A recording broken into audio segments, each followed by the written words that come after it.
Olá, começa aqui o diálogo com as candidaturas à reitoria da UFSM, série de entrevistas na qual a Sedufism receberá as 3 chapas que disputam o pleito dos dias 27 e 28 de junho.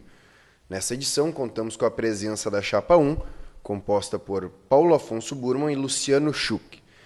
Antes de irmos para a primeira pergunta, vamos relembrar as regras para essa e para as demais entrevistas. A entrevista contará com 6 perguntas idênticas para todas as candidaturas e que foram previamente enviadas às chapas. O tempo para cada resposta é de até 5 minutos. Vocês serão informados quando faltar 1 minuto e também quando se completarem 5 minutos. Nesse quesito, por óbvio, pedimos a colaboração para que tenhamos uma entrevista concisa e direta. A cada pergunta deve ser respondida por apenas uma pessoa, sendo a escolha a critério da chapa. Não haverá edição de conteúdo no material, e inclusive por isso pedimos que o tempo seja respeitado. E por fim, a veiculação de cada entrevista obedecerá à ordem das próprias chapas e todas serão divulgadas no mesmo dia em nosso site e em nossas redes sociais. É importante dizer que essas regras têm como objetivo promover 3 entrevistas que sejam realizadas nas mesmas condições, sem qualquer favorecimento ou prejuízo. Tanto a metodologia das entrevistas quanto as próprias perguntas foram definidas pela diretoria da Sedufism com o auxílio da assessoria de imprensa da entidade. Então, começando agora a nossa entrevista, primeiramente sejam bem-vindos, professores Paulo Afonso Burman e Luciano Schuch. Obrigado. E vamos à nossa primeira pergunta. No final de 2016, foi aprovado o congelamento dos investimentos federais por 20 anos. Mas já antes disso, especialmente desde 2014, as universidades públicas vivem um cotidiano de redução de verbas. Esse cenário tem afetado setores essenciais das universidades, como segurança e limpeza. Sendo assim, na avaliação de vocês da chapa, qual é o papel da reitoria em um contexto de crise política e econômica, e de que formas vocês pretendem enfrentar essa restrição de recursos? Quem responde essa primeira pergunta é o professor Burman, e o seu tempo começa agora. Muito bem. Eu agradeço pela oportunidade de estar aqui conversando com a comunidade universitária e a comunidade regional. Dizer que a estratégia que estamos adotando deve ser fortalecida, essa estratégia de manter um volume de negociações, de articulações, de diálogo com as lideranças locais, com as lideranças regionais, nacionais, de tal forma que possamos construir caminhos. Não que concordemos com esse processo de contingenciamento ou de que as universidades passem a permanentemente ter que estabelecer estratégias de diálogo e negociação com o governo federal para garantir aquilo que foi aprovado no orçamento anual para cada universidade. Mas, diante das circunstâncias que estamos atravessando, no que consta, de fato, de cortes no orçamento a partir de setembro de 2014, que retirou do orçamento da universidade até os dias de hoje nada mais, nada menos do que 120 milhões de reais, nós precisamos, sim, não aguardar, não esperar que o governo apresente as soluções e buscar e construir as soluções com essas lideranças às quais nos referimos. Internamente, nós precisamos, sim, fortalecer esse espaço de diálogo, de construção coletiva e de participação nas decisões da gestão para definir quais as estratégias adequadas para trabalhar com o orçamento contingenciado da forma como estamos fazendo. Então, é preciso que se estabeleça essa construção. Estamos trabalhando muito fortemente na revisão dos contratos com as empresas, os contratos terceirizados que a universidade mantém, que são os responsáveis pelo grande volume de recursos de custeio da universidade, e estratégias internas para a redução do consumo de energia, que também é um dos grandes responsáveis pelas despesas de custeio da instituição, e vamos aprofundar essa discussão e esse encontro, essas construções que estamos fazendo com as lideranças. Há poucos dias tivemos várias manifestações de municípios onde a universidade tem seus campi, né? Primeiro foi Palmeiras das Missões, depois foi Frederico Westphalen, depois foi Cachoeira do Sul. E internamente no campus sede temos tratado muito proximamente com o Executivo Municipal com o Legislativo Municipal, trazendo para dentro do debate dessa problemática as autoridades, as lideranças, para que possamos sensibilizar os nossos deputados e os nossos agentes de governo em Brasília, nos ministérios, para a realidade das universidades, para a necessidade de que todos se conscientizem que o investimento na educação pública é fundamental, é estratégico para o desenvolvimento do país. Vamos aprofundar, vamos continuar trabalhando nessa direção, de manter esse diálogo permanente e vamos certamente fortalecer esses laços, essas parcerias internas que temos desenvolvido ao longo desses 3 anos e meio como estratégia para fazer essa travessia. Vejo que nesse período de 3 anos e meio, com a redução do orçamento da forma como foi proposto, nós não ficamos chorando pelos cantos esperando soluções, nós fomos atrás das soluções. E estamos construindo novas estratégias para que avancemos, para que continuemos melhorando e qualificando a nossa universidade, que hoje ocupa a 9ª posição dentre as universidades federais do país. Nós estamos falando num contexto de 67 universidades federais, e a nossa Universidade Federal de Santa Maria ocupa essa 9ª posição. Então, esse é um indicador histórico para a nossa universidade, em meio a uma situação de crise.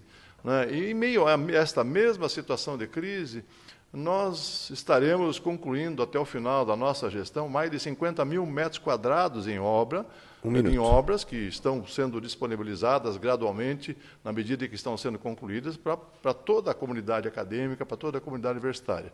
Nessa direção, nós vamos continuar trabalhando e fortalecendo parcerias, o diálogo, a democracia, a participação de todos os setores da universidade, os estudantes, os técnicos administrativos em educação, os professores, a comunidade regional, que participa desse processo com muita naturalidade, ampliando a autoestima interna, externa, e a sensação de pertencimento de toda a comunidade a essa instituição que é pública, que é gratuita, de qualidade, e pela qual nós continuaremos lutando e fortalecendo todas as ações que a universidade vem desenvolvendo nessa direção. Obrigado, professor. Nossa segunda pergunta, agora, professor Luciano Schuch. Existem setores da sociedade, inclusive da própria comunidade universitária, que veem a universidade pública e estatal como dispendiosa e apontam como alternativas, por exemplo, a busca de parcerias com empresas. Como vocês avaliam as parcerias público-privadas na UFSM? Professor, o seu tempo começa agora. Obrigado pela oportunidade de estarmos aqui, nós da Chapa 1, professor Bruno e professor Luciano. Inicialmente, gostaria de falar que a afirmação que está nessa pergunta não é bem verdadeira. A gente não pode enxergar a educação como sendo um gasto. Na verdade, a educação é o caminho para a solução de vários problemas do nosso Brasil, que estão as nossas mazelas que a gente tem vivendo hoje, da questão da nossa representação política, crise econômica que está passando. O caminho para o desenvolvimento do país é através da educação. Então, a questão de dizer que a universidade pública estatal é dispendiosa não é verdadeira. Nós, da Chapa 1, entendemos as universidades como sendo o caminho para o desenvolvimento do nosso país, o caminho para melhorar as condições sociais da nossa população. É através do desenvolvimento de tecnologias, desenvolvimento do conhecimento, da ciência, e essa ciência sendo usada, aplicada na sociedade, que a gente vai conseguir transformar a nossa sociedade. Quando a gente fala em educação, formar um aluno reflexivo, um aluno que consiga enxergar e, quando ele saia da universidade, transforma a sociedade onde ele for viver, é o papel da nossa universidade. Esta questão também da universidade e da transição de tecnologia com as empresas é uma questão também de uma soberania nacional. A gente tem que pensar que tem que ter uma política de Estado, junto com o desenvolvimento de tecnologias, auxiliado pela universidade, fortalecendo a nossa indústria nacional, para a gente poder competir com as grandes multinacionais que estão tomando conta do nosso mercado, e toda a tecnologia que existe disponível, que a gente está usando nesse momento para transmitir, são equipamentos importados. A gente tem que desenvolver tecnologias nacionais, e a universidade é os grandes centros de pesquisas que têm esse papel. Dentro da universidade, a gente pode falar que em 2012 foi regulamentada a relação público-privada na universidade, através das resoluções 22, 23 e 24, que regulamentaram a relação da universidade com a universidade privada. Isso foi feito aonde? No Conselho Universitário, que é o nosso órgão superior, que é o responsável por fazer essa regulamentação. E nós, da gestão, temos a obrigação de implantar essas determinações, essa regulamentação que vem do Conselho Superior. Em 2014, um dos grandes marcos da atual gestão do professor Bruno e do professor Baiardi foi a criação da GITEC, que novamente vem tornar bem clara e democrática essa relação essa relação da universidade com o setor produtivo. E aí uma questão importante dá para salientar da Agitec. A Agitec também vem para proteger o conhecimento e as tecnologias que são desenvolvidas na universidade. Eu posso citar alguns dados aqui, que é bem importante, vou pegar aqui um dado. Em 2013, a Universidade Federal de Santa Maria não aparecia entre as 50 principais instituições nacionais de depósito de patente e proteção intelectual do conhecimento. Depois da criação da Agitec, em 2014, a Universidade Federal de Santa Maria figurou onde? Na 14ª instituição nacional que mais deposita patente, ou seja, mais protege o seu conhecimento para que as grandes empresas multinacionais não usem esse conhecimento de forma indevida. Já em 2015, estamos figurando em 15º, a questão do registro de software, nos últimos 2 anos seguidos, a Universidade Federal de Santa Maria é a 2ª a nível nacional. A questão também de proteção de desenho industrial, nós somos a 7ª nacional. Isso mostra o quê? A Agitec, a universidade, protegendo os seus estudantes, os pesquisadores e os técnicos de educação que desenvolvem a pesquisa e fazem ciência. Outra questão também agora que a gente pode citar também é a transferência de tecnologia. Em 2015, R$1.300.000 foi gerado de bolsa para aluno. A gente pode pensar o que é isso? É essa relação regulamentada pelo Conselho Superior da Universidade, que mostra o caminho da universidade, auxiliando a sociedade, auxiliando o setor produtivo a gerar riqueza e renda. A gente tem que pensar que quem gera emprego, riqueza e renda é o setor produtivo, não está na universidade, está no setor produtivo. E dessa parceria, fortalecendo a nossa indústria nacional, se gerou de bolsa para os nossos alunos R$1.300.000. Um minuto. Isso quer dizer o quê? Permanência, isso quer dizer taxa de sucesso dos nossos alunos. Os alunos que recebem bolsa conseguem se manter muito melhor. Outro fator importante que a gente pode salientar também dessa relação, que além de fazer isso, a universidade tem trabalhado muito com a incubadora social, que é também gerar emprego e renda, só que lá na comunidade, mudando o modelo, que antes a comunidade vinha para a universidade, agora a universidade vai para a comunidade. O Fórum Permanente de Extensão é outro caminho também de entender as demandas da sociedade e conseguir se apropriar dessas demandas para gerar conhecimento e gerar melhoria da nossa sociedade. E esse é o papel da nossa universidade, trabalhar com todos os setores, desde os movimentos sociais até os nossos empresários, o setor produtivo nacional. E através desse cenário que a gente vai conseguir melhorar as condições da nossa população. E nunca podemos esquecer que a educação nunca pode ser imaginada como gasto, ela é investimento. Essa questão de ser dispendiosa, são pessoas que não entendem muito do que estão falando. A educação é solução. Obrigado, professor. Vamos agora para a nossa terceira pergunta, para o professor Paulo Afonso Burman. Professor, a proposta de emenda constitucional que legalizava a cobrança de taxas e ou mensalidades em cursos de pós-graduação lato sensu de universidades públicas foi derrubada na Câmara dos Deputados, mas julgada legal pelo Supremo Tribunal Federal. Qual a posição de vocês sobre a cobrança de taxas em cursos de especialização? Em caso de dirigirem ao UFSM, pretendem instituir esse tipo de cobrança? Professor, o seu tempo começa agora. Bom, primeiramente é importante a gente sempre frisar, destacar que somos contra, porque temos uma história, somos contra os processos de privatização dos serviços públicos estratégicos e a educação está entre eles. Isso faz parte da nossa história. Nós temos uma história de construção, inclusive aqui dentro desse sindicato, por um período difícil de se fazer política sindical.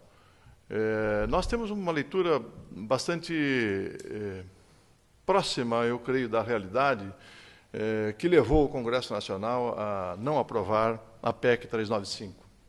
Exatamente o interesse, especialmente o interesse do setor privado, que está muito bem representado no Congresso Nacional, em não dividir este espaço com as instituições públicas federais.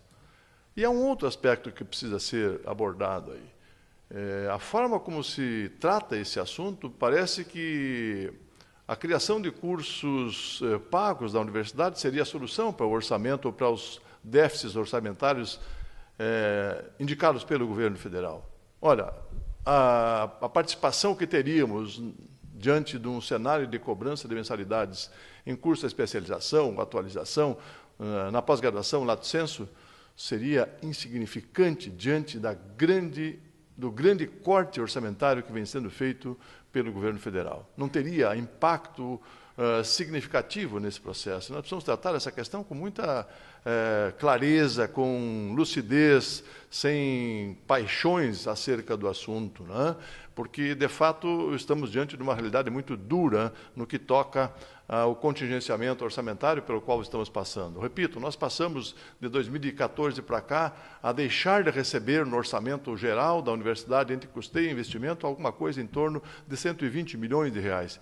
Imaginemos hoje o que seria esta universidade com 120 milhões de reais a mais investidos na sua infraestrutura. Então, nesse espaço, nós precisamos também reiterar, né, da importância de nós mantermos os programas de pós-graduação que nós temos ofertados pela universidade, de especialização, de mestrado, de doutorado e outras formas de pós-graduação na universidade, da forma como eles estão, da forma como eles estão sendo ofertados, ou seja, gratuitos, né, e com a qualidade que nós ofertamos. Nós temos um grande programa de pós-graduação consolidado que precisa ainda ampliar os seus horizontes, o seu alcance, e nessa direção é que nós vamos caminhar. É preciso que se diga também que se faça uma análise. Como se trata um processo de demanda de uma grande empresa por um curso de especialização ou de atualização para a Universidade Federal de Santa Maria, que tem expertise em diversas áreas. Como se trata? Se oferece esse curso gratuitamente para estas grandes empresas?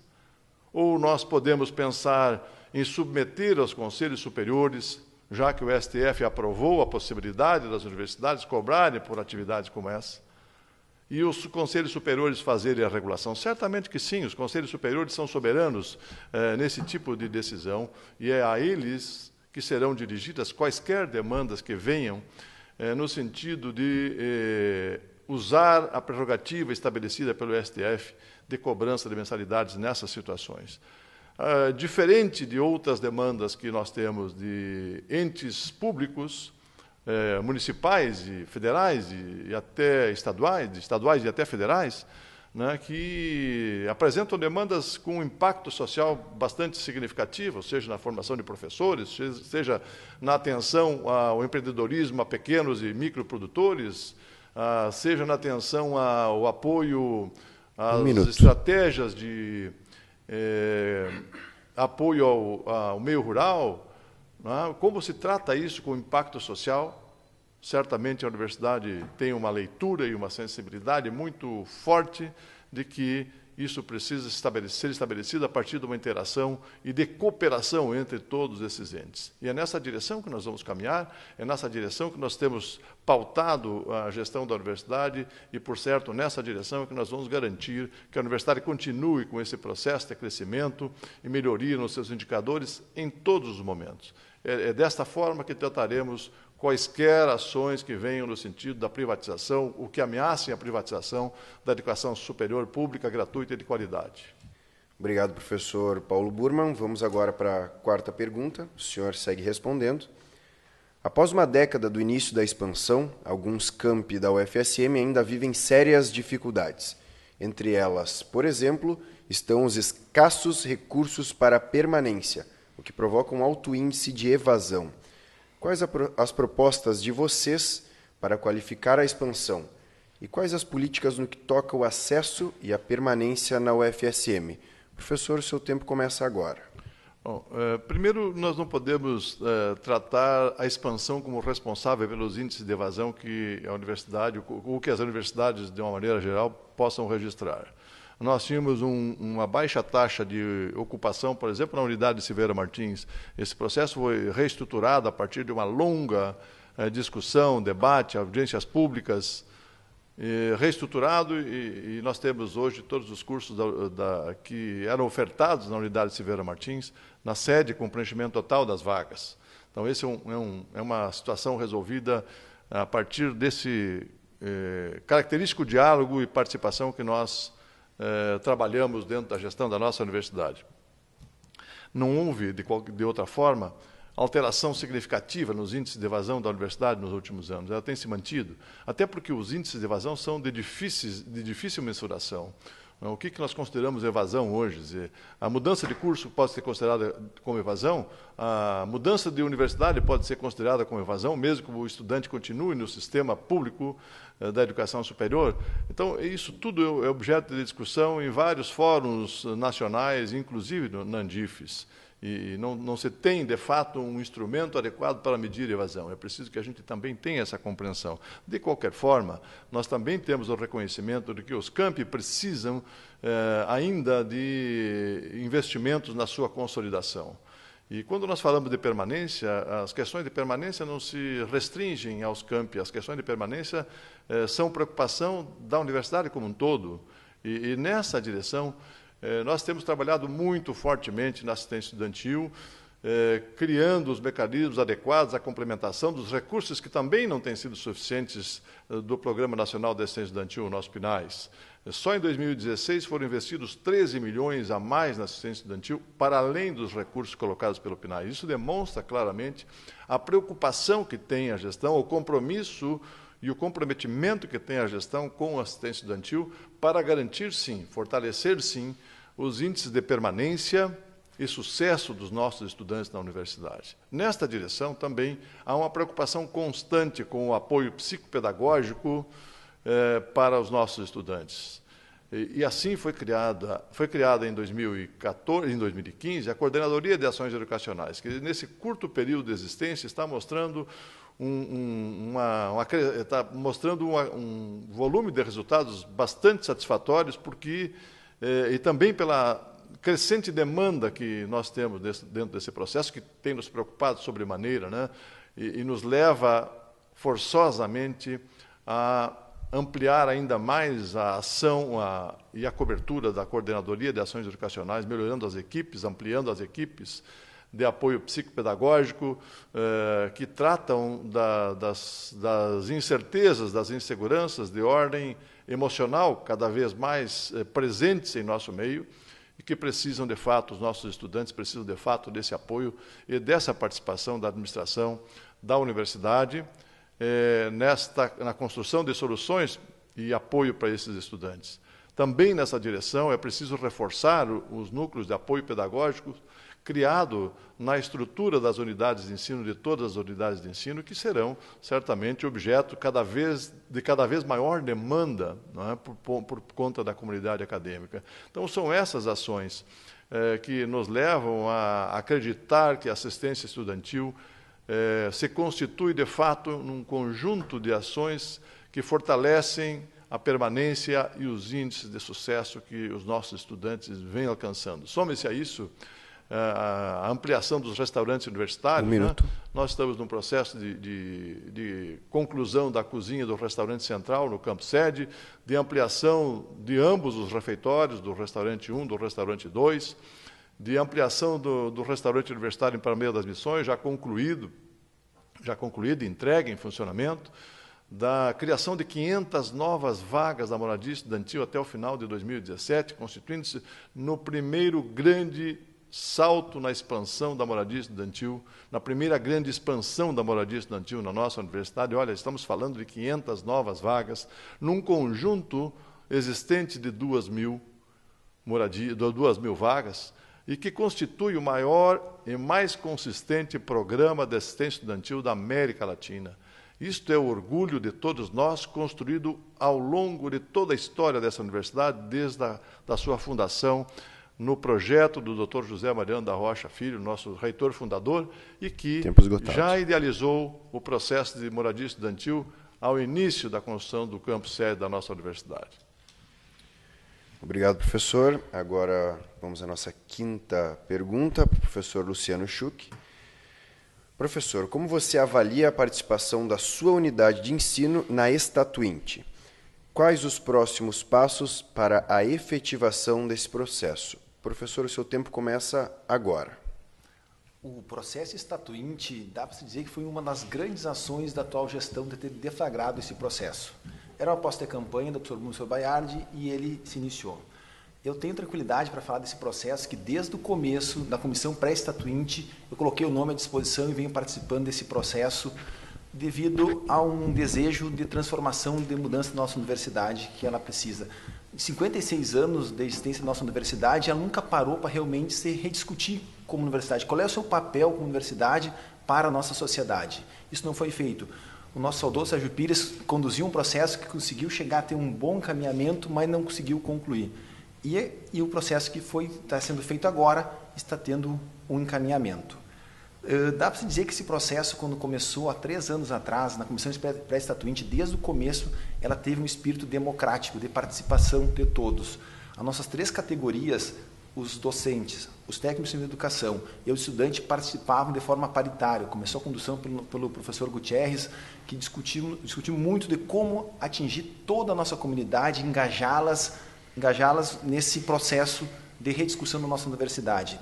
Disso daí foi montada uma metodologia, essa metodologia foi levada ao Conselho Universitário, que aprovou a metodologia. Essa metodologia constava em 300 delegados. E uma questão muito importante, a rediscussão da Estatuinte, ela é paritária para os docentes, para o técnico, da administração de educação e para estudantes, e a comunidade participa também. 10% dos delegados são da comunidade, porque a comunidade tem que discutir, rediscutir a nossa universidade também. Esse processo que já foi feito já no PDI da universidade, decidir o futuro da nossa universidade, é importantíssimo. Depois de definido os delegados, através da eleição, começou o Congresso Estatuinte. No momento que ele começa, aí vem uma questão importante, ele não é mais da gestão, ele se torna agora autônomo, ele é um organismo vivo agora que vai fazer toda a discussão da nossa universidade, independente da gestão. Isso é uma coisa muito importante. Os delegados são eleitos e têm agora o poder para montar esse novo estatuto e depois sim levá-lo para apreciação no Conselho Universitário. A nossa chapa acredita que nos próximos anos, no próximo ano, talvez conclua esse trabalho, essa grande discussão do futuro da universidade, e nós temos um grande compromisso de levar o resultado do Congresso Estatuinte para a apreciação do Conselho Universitário. A questão também do andamento do Congresso Estatuinte, a gente vai ter que começar a rediscutir. Desde que começou as discussões, nem todos os delegados estão preparados para uma discussão tão profunda que é a reforma, ou seja, uma reformulação do nosso estatuto. Essas discussões causaram alguns desgastes, alguma discussão, e a gente vai ter que ser um pouco mais pragmático na condução do processo estatuinte para que ele consiga discutir os pontos principais da nossa universidade, para nós dar uns avanços, para modernizar a nossa estrutura e conseguir desenvolver o papel da nossa universidade. Nesse sentido, para poder dar encaminhamento, que nesse momento está paralisada a Estatuinte devido ao processo de eleição para a reitoria, nós voltarmos aos trabalhos do Congresso Estatuinte, uma coisa que a gente vai ter que pensar é rediscutir a própria metodologia, o próprio estatuto que nós mesmos criamos como delegados, porque esse estatuto está nos engessando, que não permite que os trabalhos avancem. Então, se a gente quer inovar e melhorar a nossa universidade, nós vamos ter que ter coragem para alterar o nosso próprio estatuto que nós mesmos criamos do Congresso Estatuinte. Sem isso, nós vamos ficar presos. E a gente não pode deixar que essa demagogia de não poder alterar, porque não tem quórum, impeça de um trabalho importantíssimo para a nossa universidade aconteça, que é nós rediscutir o Congresso Estatuinte. E, bem especificamente, a pergunta de como está a minha unidade de ensino, até essa pergunta eu fiquei me questionando se é o Centro de Tecnologia, se é o CCS do professor Burma, se é a reitoria. Na verdade, hoje nós temos uma participação de 70 delegados dos 300. Um minuto. Na verdade, toda a nossa comunidade não está participando como deveria do Congresso Estatuinte. Muitos delegados não estão participando, talvez por essa questão de um desgaste, que nós vamos ter que então, alterar o nosso próprio regimento para dar mais dinamismo para ele e a gente consiga atingir o nosso objetivo, que é fazer uma Estatuinte democrática com a participação das nossas categorias, da comunidade, que a gente consiga avançar muito e chegar a um resultado que mostre o futuro da nossa universidade, direcione a nossa universidade para cada vez voar mais alto, cada vez mudar mais a nossa universidade. Obrigado, professor. Vamos agora para a nossa sexta e última pergunta. Pergunta para o professor Paulo Burman. Professor, a Empresa Brasileira de Serviços Hospitalares, a EBSER, foi vendida para a comunidade universitária e santamariense como a solução para os problemas do hospital universitário. Atualmente, o que se percebe é um inchaço nos atendimentos e precariedade em alguns setores do hospital. A cedência à EBSER como solução para o USM foi acertada? Como vocês avaliam a EBSER? Professor, o seu tempo começa agora. Bom, para início de conversa, o Hospital Universitário é da Universidade Federal de Santa Maria, ele apenas está, por força das circunstâncias e de um contrato firmado entre a Universidade e a própria EBSER, sob gestão da EBSER.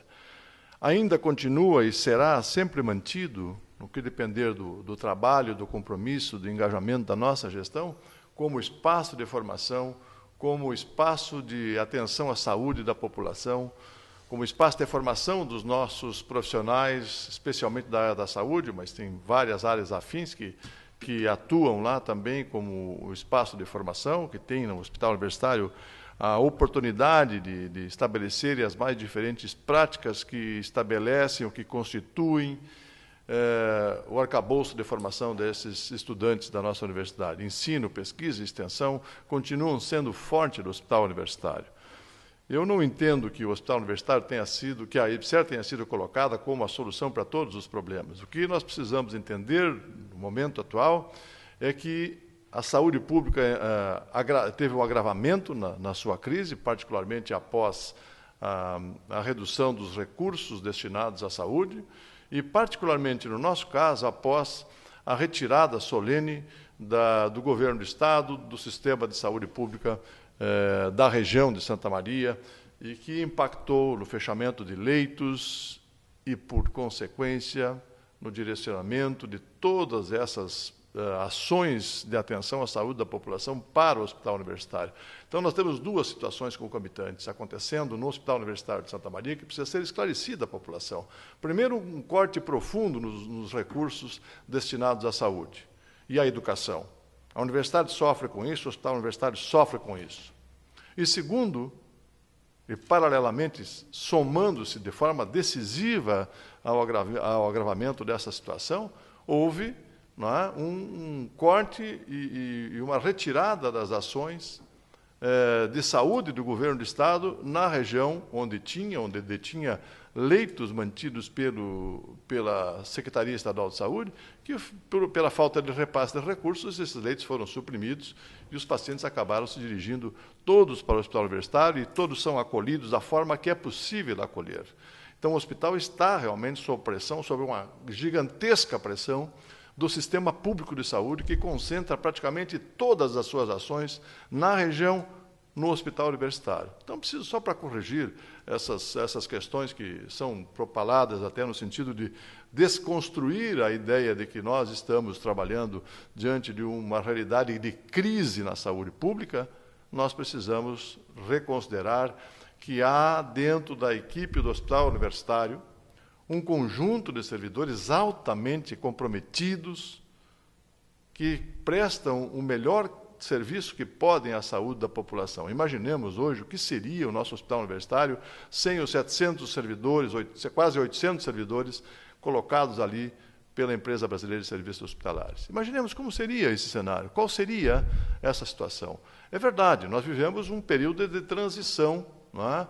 Da implantação da EBSER, que gera alguns conflitos entre os servidores do regime jurídico único e os servidores CLTistas contratados pela EBSER. É preciso que a universidade, que a própria direção do hospital atuem em conjunto no sentido da solução desses conflitos que não contribuem de forma alguma para a solução do problema do hospital universitário. Temos trabalhado muito conjuntamente com a direção do hospital, constituímos a comissão de acompanhamento da implantação da EBSER junto ao Hospital Universitário, reconstituímos essa comissão, estaremos propondo uma nova estruturação dessa comissão, incluindo os servidores do RJU que se sintam, de fato, representados dentro da comissão de acompanhamento, como forma de organizar melhor o processo de implantação da EBSER junto ao Hospital Universitário. Foi uma decisão acertada, naquele momento, não temos dúvida alguma disso. E vamos certamente aprofundar o debate na Andifes, porque sempre entendemos que o melhor sistema de contratação para a atenção à saúde da população, para hospitais públicos e de formação, é o regime jurídico único. E esse processo continua em discussão no espaço da Andifes. Nós temos lá as condições necessárias para que isso aconteça. E nós precisamos evoluir nas relações de trabalho entre esses dois diferentes regimes, a partir da criação de um grupo da Pró-Reitoria de Gestão de Pessoas com o setor de RH do Hospital Universitário, que possam trabalhar conjuntamente no sentido de atender a solução desses conflitos que são aparentes e podem, de fato, se tornar uma ação positiva na direção de melhorar ainda mais o atendimento no Hospital Universitário. Obrigado, professor. Com essa resposta, encerramos o diálogo com as candidaturas à reitoria da UFSM, série de entrevistas produzida pela SEDUFSM com as 3 chapas que concorrem ao pleito dos dias 27 e 28 de junho. Hoje contamos com a presença da chapa 1, composta pelo professor Paulo Afonso Burman e pelo professor Luciano Schuch. A vocês, obrigado por aceitarem o nosso convite, pela disponibilidade em nos atender, e a vocês, obrigado pelo prestígio com a audiência. Muito obrigado pela oportunidade.